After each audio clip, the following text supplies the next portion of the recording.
খুব ভালো আঁকতে পারি না, জাস্ট বোঝার বুঝে নিও তোমরা। এটা হচ্ছে মস্তিষ্ক, মানুষের মস্তিষ্ক। জাস্ট এখানে হচ্ছে ইবলিস। ইবলিস কীভাবে ওয়াসা দেয়, এটারে বলা হয় হুইসপারিং, কুমন্ত্রণা দেয় আর কি। তো এইখান থেকে ধরো ইবলিস স্টার্ট করছে যে কুমন্ত্রণা দেওয়া মানুষ, এটা হচ্ছে ব্রেন। তো এই যে কুমন্ত্রণা হুইসপারিংটা দিচ্ছে, সে এটা কী করে একটা স্টেজে গিয়ে এটা হচ্ছে ইবলিস ওয়াসওয়াসা দেয়, এবং এটা অবচেতন মনে এটা প্রবেশ করে। এটাকে বলা হয় লিম্বিক সিস্টেম, এটা আবেগের কেন্দ্র। তো এখানে কি কি থাকে? এখানে থাকে হচ্ছে আবেগ থাকে, ভয় থাকে, অহংকার থাকে, ইত্যাদি ইত্যাদি থাকে। এটা হচ্ছে এই পয়েন্টটা। তো ইবলিস কী করলো, ইবলিসের ওয়াসওয়াসা সে এই জায়গাটায়, ব্রেনের এই জায়গাটায় লিম্বিক সিস্টেমে এটা আসলো। তো লিম্বিক সিস্টেমে আসার পরে এটা কি করলো, এটা হচ্ছে এই যে থ্যালামাস আছে, সেটা হলো মস্তিষ্কের রিলে এটারে বলা হয় 3 নম্বর পয়েন্টটাতে। এটা হচ্ছে মস্তিষ্কের, এটা থ্যালামাস আর কি। থ্যালামাস হলো মস্তিষ্কের রিলে স্টেশন। এখানে এটি হচ্ছে অবচেতন থেকে যেই ইনফরমেশনটা পায় তা নিয়ে হচ্ছে কনসাস মাইন্ডে পাঠায় এটা, ঠিক আছে। এটা আবার কি করে, সে এটা 4 নম্বর স্টেজে সে পাঠায়। এটাকে বলা হয় হচ্ছে প্রিফ্রন্টাল কর্টেক্স। এটি সিদ্ধান্ত নেয়, এবং সিদ্ধান্ত নেয় কিসের এগেনস্টে? সিদ্ধান্ত নৈতিক বিচার করে। নফস যদি, কিন্তু এখানে একটা কথা আছে। কথাটা হচ্ছে এই যে মানুষের নফসের মধ্যে যে 3টা ইয়ে আছে, যে ভালো আত্মা, তারপর হচ্ছে খারাপ আত্মা, এবং ভালো আত্মার মাঝামাঝি একটা আছে, সেটা হচ্ছে একটা আত্মা। তারপর হচ্ছে হচ্ছে সবচেয়ে খারাপ আত্মা বললাম নফসে মুতমাইন্না, এটা আরবিতে বলে, কোরআনে আছে নফসে মুতমাইন্না, নফসে লাওয়ামা, নফসে আম্মারা। তো এই যে এই প্রিফ্রন্টাল কর্টেক্সে যে সিদ্ধান্তটা নিবে, নৈতিক বিচারটা যে উনি এইখান থেকে করবে, যে ব্রেনের যেই পার্টটা, তো এখানে এসে যদি এই নফস যদি আমার খারাপ প্রবৃত্তি দ্বারা আগেই শক্তিশালী হয়ে থাকে, এটা তো একদিনে এনার্জাইজ হয় না, এটা আস্তে আস্তে আস্তে আস্তে আস্তে আস্তে আস্তে আস্তে হইতে হইতে একটা পর্যায়ে গেছে। যেমন ফেরাউন যেমন ধরো শুরুতে তো এরকম ছিল না। ফেরাউন যখন ছোট ছিল, সে খারাপ কাজ করতে করতে করতে করতে করতে করতে করতে করতে এক সময় এসে সে এনার্জাইজ হয়ে সে মানে লাস্ট ফেরাউনে পরিণত হয়েছিল।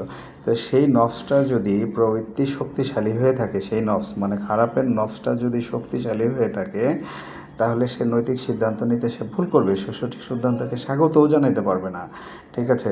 তো এই জায়গাটার মধ্যে যদি, এই জায়গাটার মধ্যে ইবলিস শয়তানের প্রভাবটা আস্তে আস্তে যদি সে এমনভাবে প্রভাবটা এখানে করে, দ্যার ইজ নো চান্স সে একটা পুরো জিনিসটাকে সে এটারে ক্যাপচার করে রাখছে, এটারে সে এখানে মানে সিস্টেমই সে যাইতে দিচ্ছে না। মানে আমি একটা জিনিস এখান থেকে একটা জিনিস বা বলা হলো, বা এটা ইনফরমেশন দেওয়া হলো, সে এই জায়গাটা রিসিভই করবে না, সে এটা রিসিভই করবে না, বরঞ্চ সেই জায়গার যে জায়গাটার মধ্যে আছে সেই জায়গাটার মধ্যেই থাকবে।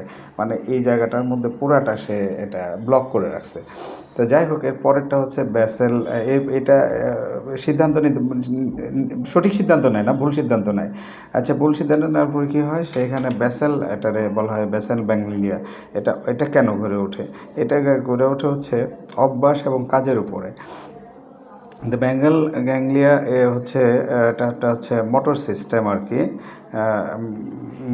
এটা সিদ্ধান্তকে কাজে পরিণত করে। মানে এই যে তার এই মাইন্ডটা ফিক্সড হয়ে আছে এই জায়গাটা সে এই জায়গাটা থেকে বেরিয়ে আসতে পারে না। সে সিদ্ধান্তকে, যেই সিদ্ধান্ত সে নিয়ে রাখছে, সে এটা কাজে পরিণত করে। সুতরাং বারবার করলে এটা অভ্যাসে পরিণত হয়। তো এখন ওয়েটা কী? তো ওয়েটা হচ্ছে, হ্যাঁ, হ্যাঁ, শয়তান হচ্ছে মানুষের উপর জোর করতে পারে। জোর করে না, মানুষের উপরে জোর করে না, শুধু কুমন্ত্রণা দেয়। শয়তানের এমন পাওয়ার নাই। সে শুধু কী করে, সে হুইসপারিং করতে পারে, সে জিনিসটাকে নিয়ে নিয়ে এই পর্যায়ে নিয়ে আসতে পারে। সে এনার্জাইজ হইতে থাকে। একটা মানুষ যার উপরে যে যত বেশি প্রভাব বিস্তার করতে পারবে, সে ততই তাকে ওখানে সে বা ইয়ে করে রাখে, বেঁধে রাখে।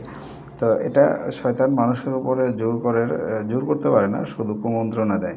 এই কুমন্ত্রণাটাই আস্তে আস্তে তাকে শয়তানের আষ্টে বেঁধে রাখে। তো উপায় কী?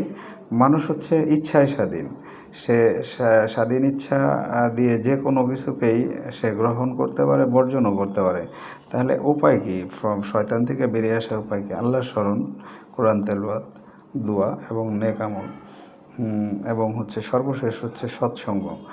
এগুলো মনকে শক্তিশালী করে, মন মানে এই নফস এনার্জাইজ হয়, যার কারণে শয়তানের কুমন্ত্রণা থেকে এটা রক্ষা পাওয়া যায়। তা আসলে নফস হচ্ছে কি, নফস শক্তিশালী হয় তখন যখন নফসটা পবিত্র হয়, আর যখন তার ভিতরে একত্ববাদ সমস্ত কিছু থাকে।